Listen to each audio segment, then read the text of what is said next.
He didn't even change the box. Same velvet, same faint scent of cedar. The clasp still stuck on the left side. I used to press it twice. Once for hope, once for goodbye. I saw it again in a photo. Her hand, bright with a fresh manicure. The ring shimmered like it had something new to say. But it didn't. It looked familiar, like something I used to wear before I gave it back. She didn't write a caption, just posted it on a Monday. That's what got me. Mondays were ours. But what caught me wasn't the diamond. It was the shadow behind her wrist. My shape. Still there. He gave her the ring, but not the weight, not the promise, not the years, and certainly not my name. If someone once smiled in your place while you sat quiet, I know that feeling. You don't have to get loud to get free. Sometimes you just need to stay. Until your name remembers itself. I wasn't supposed to see the photo. It came from my cousin Margaret. She always sends things too quickly, too thoughtlessly. The subject line read, "Thomas finally moved on." I opened it slowly, half expecting an error, but the image loaded clear. A wedding portrait. Thomas stood tall in a dark suit. His eyes held the ease of someone starting over. The bride beside him looked gentle, her smile soft, her posture perfect. One hand rested over his chest. The other caught my breath. A gold band, thin, simple, with a tiny emerald centered between two small stones. It had a faint chip near the base, the one I always meant to have repaired, the one I never did because I thought there would be time. My ring, the one he gave me on a snowy afternoon in '87, after whispering that even his best poems couldn't hold the way he felt. The one I wore through long nights, aching mornings, and one unforgettable loss. The one I took off after the doctor said, "I'm sorry, there's no heartbeat." And now it was on another hand. A hand that hadn't waited in silence or held a tiny blue onesie never worn. A hand that never pressed to my belly in hope or to his chest in grief. I scrolled down, breath caught, expecting at least a mention, some nod to the past, a line of thanks, a shared grief. But instead, I found an article. Poet rebuilds life with new muse. It said Thomas had found peace after years of stillness. It said love had returned. His words had come alive again. And it said he had never been married. Never. I read that line 3 times, not once. No vows, no poems, no baby lost, nothing. That sentence didn't just erase me. It erased the child, the vows, the years. It rewrote my history, not just his.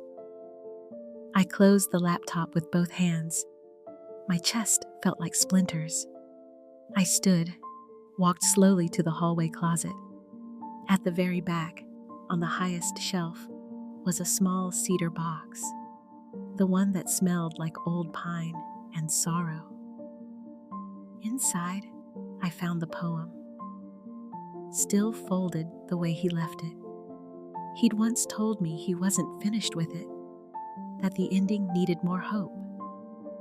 He never rewrote it. Beneath the paper, I touched something soft. The blue booties, still as new as the day I placed them there, still untouched, still waiting.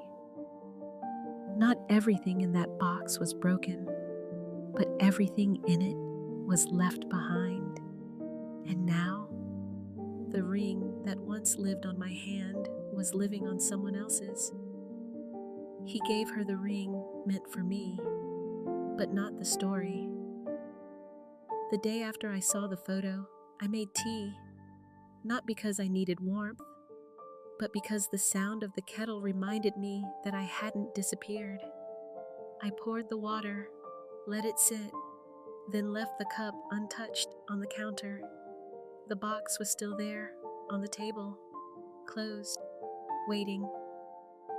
I didn't open it. Instead, I sat in the chair beside it, hands in my lap, eyes on nothing. Even the cat stopped asking me for anything. She just watched me from the windowsill, confused by the quiet. I stopped brushing my hair, stopped opening curtains, stopped answering the phone, stopped remembering what time of day it was. There was a grocery bag on the counter with freezer meals slowly softening. I watched them sweat, then sag. I noticed the smell, but it didn't bother me. He gave her the ring, but kept the silence. I remembered a Tuesday from long ago. Thomas was humming in the kitchen, flipping pancakes like he meant it. I was folding laundry, a baby sock caught inside a pillowcase. We smiled, not knowing it would be the last Tuesday that felt easy. He kissed my shoulder and said, 2 more months. Like we had time. The poem sat in the top drawer of his desk back then. He told me he was working on the ending, that it needed more light. He never added it. After he left, I didn't look at it. Somehow, I thought he might come back for the words, but he never did. And over time, I forgot what the beginning even sounded like. Poems left too long in drawers begin to lose their rhythm, just like people. That night, I dreamed I was standing at the edge of a wide river. The water was gray, still, cold. I held the booties in one hand, the little blue pair no one ever wore. Across the water, Thomas stood. He didn't wave. He didn't call out. He turned and walked into the fog without looking back. I wanted to shout, but in the dream, I couldn't remember his name. I woke with my fist clenched, empty, and still, no tears came. Pain doesn't always knock. Sometimes it lets itself in and stays. It began with a label, a small, handwritten sticker on a box marked Wedding Keepsakes. Erica had been sorting through the attic of her new home, cleaning, organizing. She never expected to find a velvet pouch inside, or a folded piece of paper, or a pair of tiny, unworn booties. Inside the pouch was a ring. Inside the ring was a name. To L from T. She didn't know who L was, but something about the handwriting on the poem and the way the ink had faded unevenly told her it had been written with a kind of love that doesn't go away cleanly. That same night, her email arrived. Hi, Lorraine. I hope this isn't strange. I found a ring while unpacking. It has an engraving I don't recognize, but your name came up when I searched for a poetry dedication by Thomas. The poem was folded with it. I think it might belong to you. At first, I couldn't breathe. Not because I was angry, but because no one had said my name in connection to Thomas in years. Not since the day he left. I didn't reply right away. Instead, I went to the cedar box beneath my bed, the one I hadn't opened in a decade. My fingers paused at the latch. Then slowly, I lifted the lid. There it all was. The other half of the ring set. A poem, half written in his careful print. And the booties, the ones I bought when I first knew we were expecting, they were still soft, still blue, still untouched. I pressed my palm over them like I could warm the years away. But all that came was stillness. For a long while, I just sat. Later that night, I placed everything on the kitchen table, lit a small candle, watched the wax melt slow and silent, and thought about what to say. What could I say? That I had once worn the matching ring? That I had once carried the child whose booties lay beside it? That Thomas had left when the doctor whispered, "I'm sorry, we lost the heartbeat," and never came back? Or that he took every part of that life, buried it, and built a new one on the silence? No, I didn't write anything, but I didn't delete her message either. 2 days later, a second email arrived. I don't mean to push, but something about the poem felt unfinished, like there was more to it than I'll ever understand. "I'm sorry if this causes pain. That's not my intent." That sentence settled in my chest. Not like a stone, like a key. I wrote back, "Yes, I am Lorraine. That poem was written for our wedding. He never finished it. He never read it aloud, and I never burned it. So I suppose it lived unfinished, just like us." She responded within minutes. "I would like to return it to you. The poem and the ring, if that's okay." I didn't say yes, but 2 mornings later, I heard a gentle knock. She stood at the door, a soft cardigan wrapped around her, eyes kind but unsure. In her hands were the poem and the ring. She didn't step inside, just looked at me like someone who had stepped into the final page of a story she hadn't started. She said quietly, "He mentioned once that he tried to love someone who couldn't carry his name. I didn't understand until now." I took the items without a word. She nodded, then paused. There was something else. A poetry book I found. One page had a dedication. "For L. That's how I found your name." I gave a small smile. It didn't make me feel known, but it made me feel not erased. After she left, I sat with the poem and the ring in front of me. I unfolded the paper.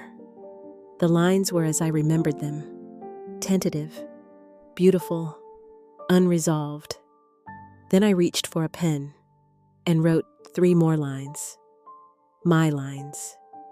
The ending he never gave. They weren't angry. I had no anger left, only space and truth. I printed 2 copies. One I kept, the other I mailed. No return address, just a short note. For the woman wearing my ring, now you hold the whole story. That evening, I walked to the fireplace, held the cedar box in my arms. I had planned to burn it, but as I opened it, the scent of old pine rose up like memory. I set the booties back inside, the ring too, and the poem, but not the copy. That one I tucked into my journal, because it no longer belonged to him or to us. It belonged to me. That night, for the first time in years, I slept without dreaming of silence. I didn't plan to send it, not at first. The ring sat on the windowsill for days. Beside it, the poem I had finally finished. The paper didn't look heavier, but it was. Each morning, the sun would slide across the table and rest on them for a while, like they were still waiting to be named. I thought maybe I'd keep them, not to hold on to him, but to remind myself of what I had carried and survived. But one afternoon, I reached for the envelope. I folded the poem, smoothed the edges, wrapped the ring in a cloth I found in the drawer. The same cloth I used to line the box after we got engaged. Before words like loss and left took root in my vocabulary. I still had the address. It was printed on the back of the wedding invitation Margaret forwarded. I didn't need to search for it, just remembered it. I didn't include a name, didn't sign mine, just a short note, typed in black. For the woman wearing my ring. This was the part he never finished. I held the envelope a moment longer than I needed, then sealed it. At the post office, I stood behind a man mailing birthday cards. The clerk took my package like it weighed nothing, but inside was a story no one else had been willing to tell. She asked, "First class or priority?" I said, "Whichever moves quietest." As I turned to leave, I didn't take the receipt. He gave her the ring. I gave her the truth. On the walk home, wind brushed past my face like breath. The trees along our street had started to empty. Leaves gathered in slow spirals near the curb. That night, I lit a candle in the kitchen. Not for mourning, but for mercy. I opened the cedar box once more, held the booties, folded the cloth, put both away. Not because I wanted to forget, but because I no longer needed to prove I remembered. Some stories don't need to end, just someone to stop carrying them. The morning after I mailed the package, I woke before the light. Not from a dream, not from grief, just awake. The house was still, but the quiet felt different. I walked to the kitchen. The teacup from days ago still sat where I had left it. Cold, faint ring around the bottom. A ghost of a moment I never lived. This time, I poured it out. Rinsed the porcelain, boiled fresh water, dropped in a new bag of tea. When the kettle sang, I didn't flinch. I stood by the window as the sun began its slow crawl across the wall. The windowsill was empty now. No poem, no ring, just a soft patch of dust I hadn't noticed before. I wiped it clean, then sat with my tea, warm between my hands. Let the steam reach my face. Breathed in, stayed. Later that afternoon, I opened the drawer beside the cedar box, pulled out the old journal, the one I had stopped writing in after the baby, after the leaving. I didn't flip to the back. I turned to a page half filled, long paused. The ink was faded, the date unreadable. In the blank corner, I wrote one line, "Still Lorraine." Then I smiled. Not waiting, not broken, just me. He gave her the ring, but he never carried my name. I placed the journal back in the drawer, closed it gently. Then I opened the front door. Not to go anywhere, just to feel the air move, to let it find me. 2 children walked by with backpacks that bounced as they moved. One was singing something out of tune.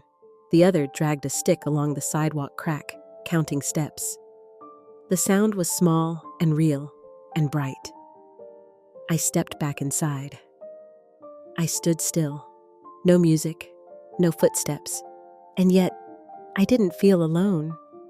The silence didn't feel like something missing. It felt like space for something new. If someone gave away your story, you don't need to take it back. You just need to remember it was always yours.